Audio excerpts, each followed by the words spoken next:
Imagine batteries not only power our mobility, but also drive the energy transition, developed in record time. Sounds futuristic? Not for our guest today. Luke Hu is the co-founder of Electroder Limited, a company specializing in making battery development faster, more efficient and more sustainable. Luke and his team are advancing a technology that drastically reduces development cycles and empowers engineers worldwide.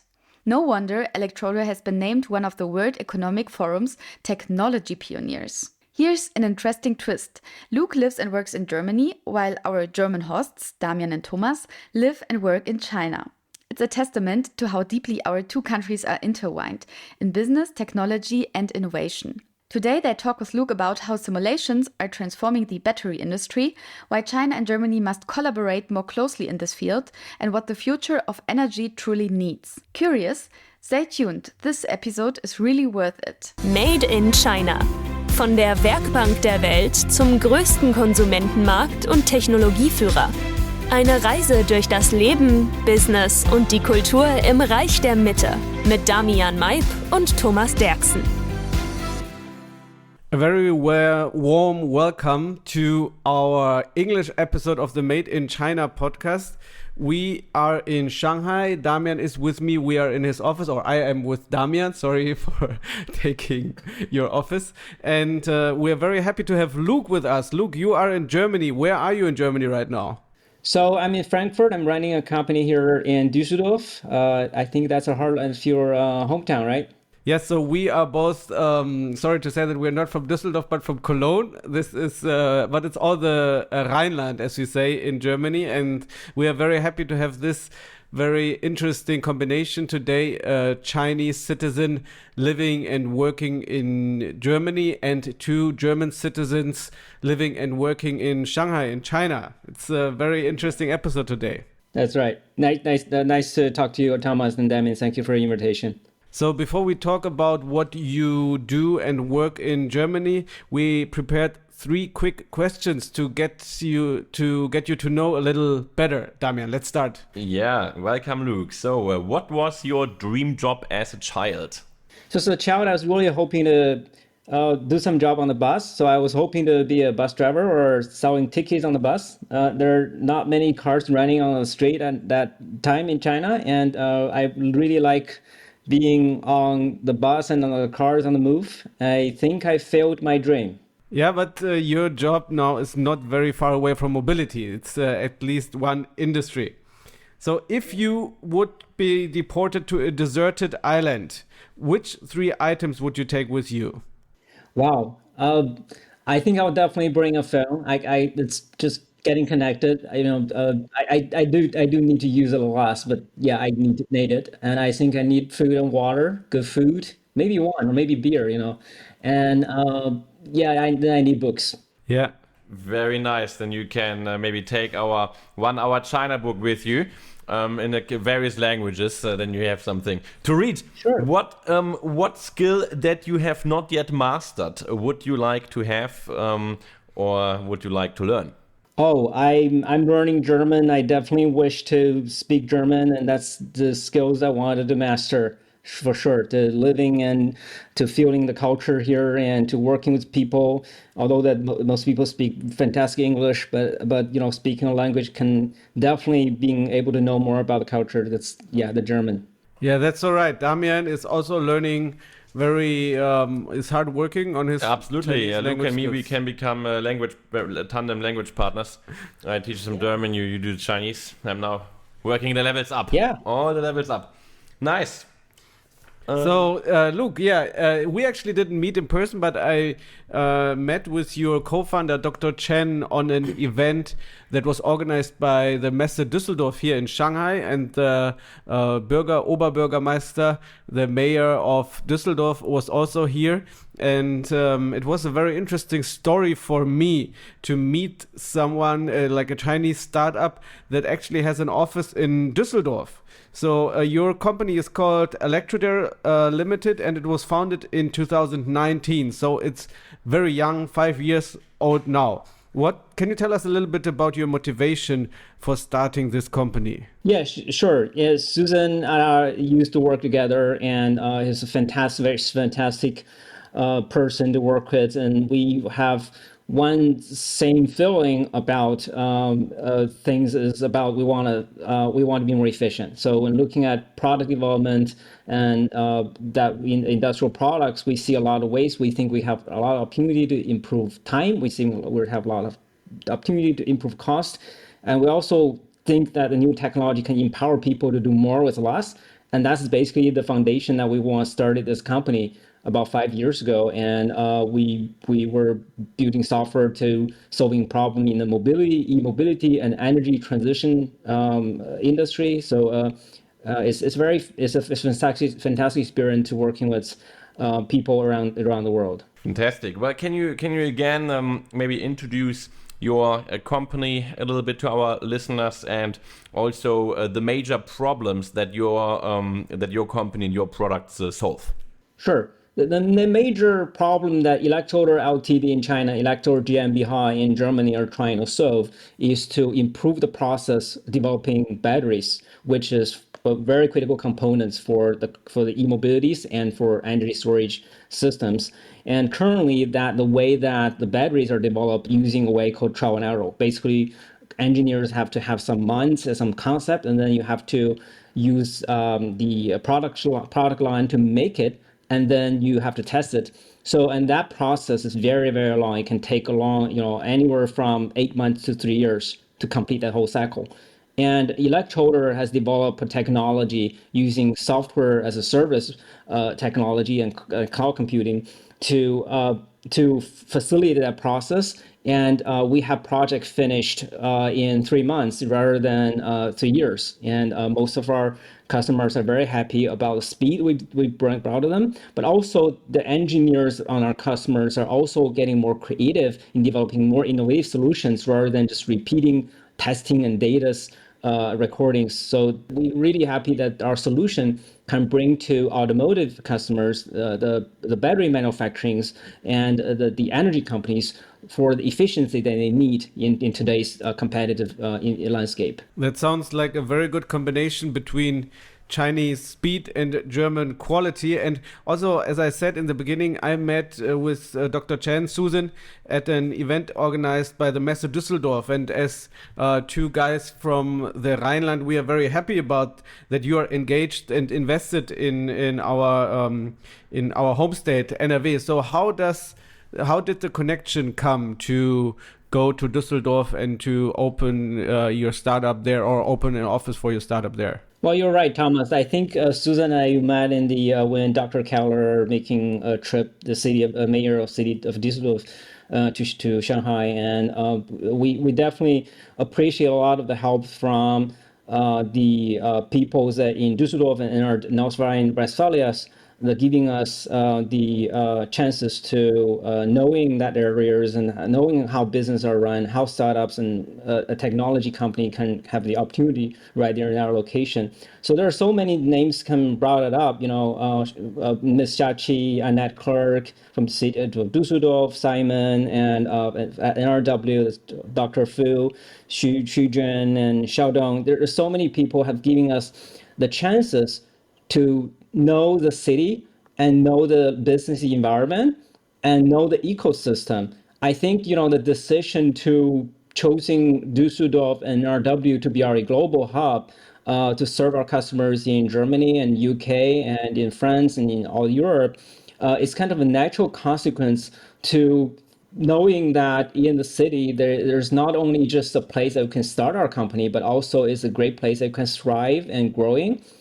It's a very diversified environment, and there's ecosystem support, young business in many professional service, and also think about the academy and resources around that areas, having Aachen RWTH and Münsters and University of Münster. It is kind of a no-brainer to us to grow, but I think it's all thanks to the people and the local system providing us the chance to know the true side of the city and that area. Absolutely, very nice. Yeah, Düsseldorf is a good town. Yeah, it's a good city. We can Yeah. say that also from coming from Cologne. And what is the let's say what are the most important markets for you, and also maybe application areas that you are targeting? Well, we definitely having a lot of things on the table can help battery manufacturers, automotive companies, and energy companies to accelerate their progress going to sustainable solutions. Because battery today accounts for anywhere from 35% to even 50% of the cost in a car, and that could be even 60% and 70% of the energy storage system. So having a way to develop a better product in quick time and also reduce the rework to empower the innovative solution is kind of a key. And so our market also is really global. So because sustainability is not only just happen in China, in Germany, in certain locations, sustainability doesn't have a boundary on the map. We're going to see a lot of energy transitions. It's kind of definitely a collaborations in anywhere that we need to, having clean and clean and affordable powers. And a lot of that goes to the efforts that from the automotive companies and the industrial manufacturing industries. Like we mentioned, our original mission is to kind of improve the efficiency. So whenever there's the batteries and that efficiency wanted achieved, that's where we are. Nowadays, almost everyone knows how important batteries are for the future of mobility, and also the World Economic Forum, they said that you as Electroder are a technology pioneer, and because for your contributions to the battery industry, and that's a big title to have. So what are the criteria that a company must meet in order to achieve this title? Yeah, we were rewarded one of the 100 technology pioneers by the World Economic Forums in 2023. And also Susan and I were able to attend the Davos in Switzerland, and she has been participated in the summer Davos in Dalian and Tianjin in China. And I can't say the very specific criteria because that's kind of the World Economic Forums. I don't know the full criteria they are grading companies, but I do notice some common things among the technology pioneers. I think the very first thing I noticed the technology innovation. They all bring the very innovative solutions, sometimes the disruptive solutions to solve the problem that very essential to the world and to the different industries. And the second thing I have seen is the global side of it. I so far all the technology pioneers I met are either started globally or they expanded globally in a very early young age. I think that's just a very obvious thing in today that business especially technology companies are trying to solve problem in beyond its boundaries. I think the last but not least is I see a lot of collaborations. There's so many examples that I see that the technology pioneers are talking to each other and collaborating and even finding a common ground or creating a common ground to using their solutions to solve the problem. And that collaboration on a global basis with technology, I think are the most common thing I noticed. Fantastic. And yeah, you're using, as you said, also a simulation-driven approach to battery development. And with that, you can significantly reduce the time and resources required. That does sound very good, especially for maybe our German automotive industry, which has the reputation on not being the fastest, difficult to catch up with China's speed. Now you are in Düsseldorf in Germany. That's also good news, because hopefully then you can and are already working with a couple of our German big brands. So what kind of impact could this technology have, or is that technology already having to the automotive industry, despite making the prices of the battery, and with that also maybe the cost for the end customer cheaper? Well, indeed, we need to first give a lot of credit to the German auto industry, to not only developing the very solid cars in the past, but also developing a very interesting and very efficient way of developing industrial products, which we'll call the V-shape type of development process. Is one side, it's like a ladder of V, right? On one side, it's a testing and validation. The other side is virtual simulation. So with those two arms working together, it speed not only to speed up the process, but also you can reiterate the products in a much faster speed and in much more times before you actually start to produce. So that just means quality, and that means just speed and cost. So and what happened in the e-mobility area is unlike the many other components in the car, is a mechanical electrical system. The battery is chemistry and electrochemistry system. So we're still using the V shape to develop products, but there's this big hole right in there, big enough of the battery components are not able to be simulated or not able to be simulated well. And that's why we went into the market, because we try to fill in that hole. If we don't have this, then it not only just means that we need to take a lot of time to do trial and error, means that you just try your luck. And even if it failed, you don't learn too much about it, so you don't create a learning curve. But also, if we have that fill in that hole, then the current automotive company can just leverage what they are already good at to be is still successful and compatible in competitive in the e-mobility areas, because that's what they're good at, right? So the time that we're seeing that we could speed up is tremendous. We have a project, I think about 4 years ago, that was kind of during the COVID times. That's we're supporting a local European battery manufacturers. We're able to develop products in 8 months, and within that 8 months, we iterated 208 different concept designs. And eventually, when they have the machines, when they have their line built up, and they build a product, that product's deviation between what they simulated and their final build is only 5%. So with that, it says that today the automotive companies and the battery manufacturers can leverage that technologies way beyond they started to invest, because battery manufacturing is very costly. And we're talking about billions of euros and billions of dollars just to put in the very first 20 gigawatts to be in place. And are we just trying our luck, or we should kind of simulate the consequence and the products and kind of have a solid plan there to start that whole process? And that's where we are in Europe. Is I think the way I see our products to helping to empower our customers is that we can support a customer to speed up process by going and doing more in the front end. So sometimes slow is fast, right? So, and because you kind of look into the whole life cycle to improve the speed. And that's the most benefits of simulation. And the other part I see that is in the trial and error, most engineers, with very good quality degree, very good experience, they're just doing testing works repeatable. And they're trying to find out what the data is wrong, what the machine has, the testing benches go wrong, and can I be here like 10 o'clock in the night to just keep tracking of it. But in the simulation type of work, there's a lot of creativity you need to put in the work, right? You need to look in the most advanced chemistry, the kind of combination of the material. You need to look to, okay, this mechanical structure design what that benefit can bring to the product. I think the most happiness thing that we're seeing in our work is to seeing our customers are leveraging our tools to do more creative works, and that's just an unbelievable experience to see.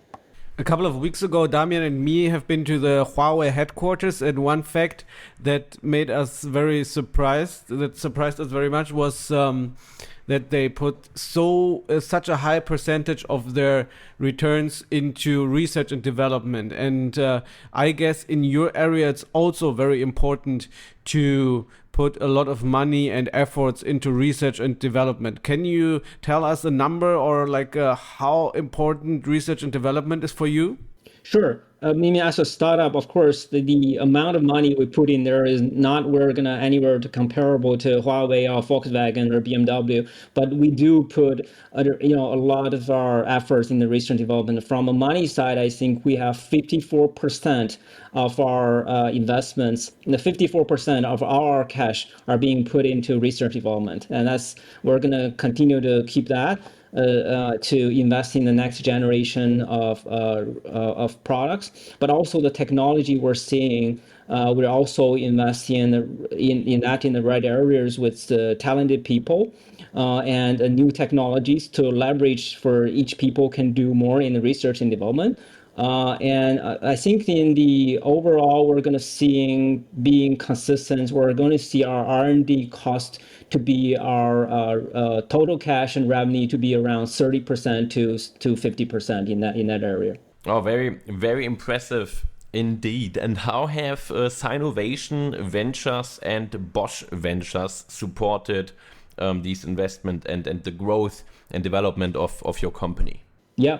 So actually, for the first 2 years we started our company, we didn't turn into venture capital because we really think that we need to conquer some technology hurdles and the fundamental technologies first. And then we also want to be very close to our customers, kind of feel the market. So this is around 2021, we started to build our software solutions. And when you build software, then of course you need some investments before you're actually trying to sell it. And so that's where we reach out to Sinovation Venture and Dr. Kai-Fu Lee, and it's kind of running that funds. And Bob is also a very experienced investor, so that's where he connected. I think Sinovation Venture brought a lot of help in for us to setting up our business, turning our business into a more growth mode. And then it's a year later when we try to expand globally. We were talking to many VCs, and then Bosch really stand out because their reputation, their experience in automotive industry is not even that need to mention, but also the people really in Bosch really impressed. They respect technologies. They think very long term, and they really know how the industry works. So we work with Mr. Sun and Wu Shan and a lot of the great people in Bosch. And ever since then, they started engaging in resources with us. So Bosch have the program called Open Bosch program that engaging with new startups, even though that they're not invested in you, you can still work with them. So I think I would just use taking this opportunity to pitch for my investors, and if any companies wanted to participate in the Bosch ecosystem, they're welcome to check Open Bosch and or talk to me and talk to Lou and other people in Bosch, so they can help you to engage. It's definitely a great company to work with.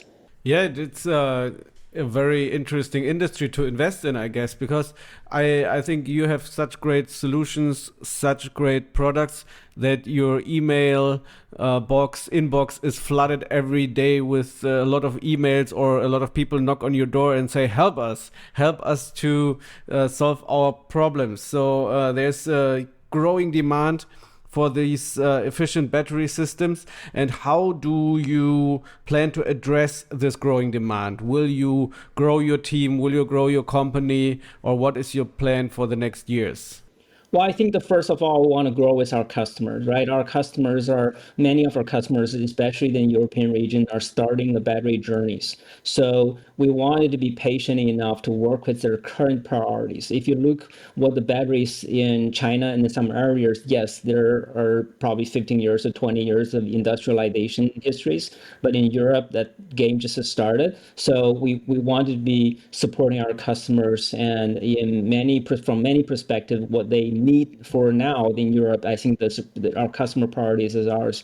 And second is we also want to invest in next generation technology, right? So we are seeing artificial intelligence to be one of the ways to even speed it up the process, also getting to even higher quantities of batteries. So we have some very fantastic, interesting software modules leveraging artificial intelligence. I think we're able to be able to show some of those demos next years.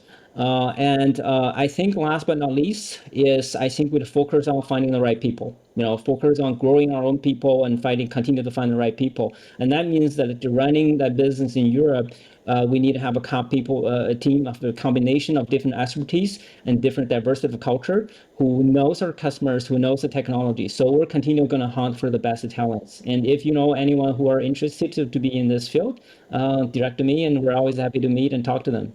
Fantastic. We will do that, and our listeners, of course, as well.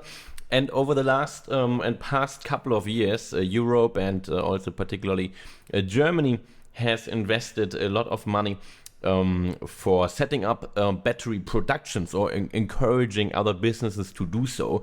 The ramp up has been somewhat challenging, we heard. So in your view, as the expert, where has the industry done right so far, and where does it have opportunities to improve? And also, maybe what can we learn from the Chinese battery industry? Well, that's a really good question, especially at this time that we are seeing a lot of headwinds in Europe about battery production. There's always this question come on, should Europe building batteries? Should Europe even be in that areas? And from my perspective, I think the answer is definitely yes, right? And it's a journey of sustainability. It's the journey of having the very critical components in the industry that are very important to Germany, which in the automotive. I think first of all, we have to give ourselves credits in Europe and Germany that we started, right? So everything, if you're looking at all the most difficult thing right there, definitely starting it is one of the hardest part. So I think it has been started.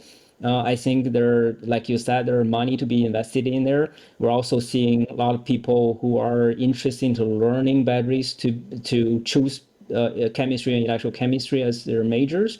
We're not producing as many as engineers as some other countries, but definitely that is need a whole cycle of educations and new cycle of industrialization to happen. So I think those part is kind of is the right thing to do. Regarding to the opportunity to improve, I think the first thing that I would recommend, from our observation, is we need to be sure that we don't need to reinvent the wheel. Right? We need a different solution. We need innovative solution, but that doesn't mean that we don't need to learn from other people. So if Japan has done batteries successfully back in early 90s, and Korea has been doing quite successful in the 2000, and then China has been quite successful to doing this after 2010, then let's just learn from them. Let's just learn what has been done right, what has been done wrong, so we don't have to repeat the same mistake. And I think that's being open and to technologies, I think is very important. I think the second thing is to live up to speed. To level up the speed is very important, because for any industrial products, there is a window of life cycle. And if you get to the scale within that window, then you can get to the cost. And if you're missing that window, you'll never be able to get the cost. And then even worse is the next generation technology come up, then you need to repeat the whole process again, right? So you'll never get there. I think speed is very, very important. One of the best quotes I like to refer to is to achieve great things, there are two things needed. You need a plan, and you need not enough time.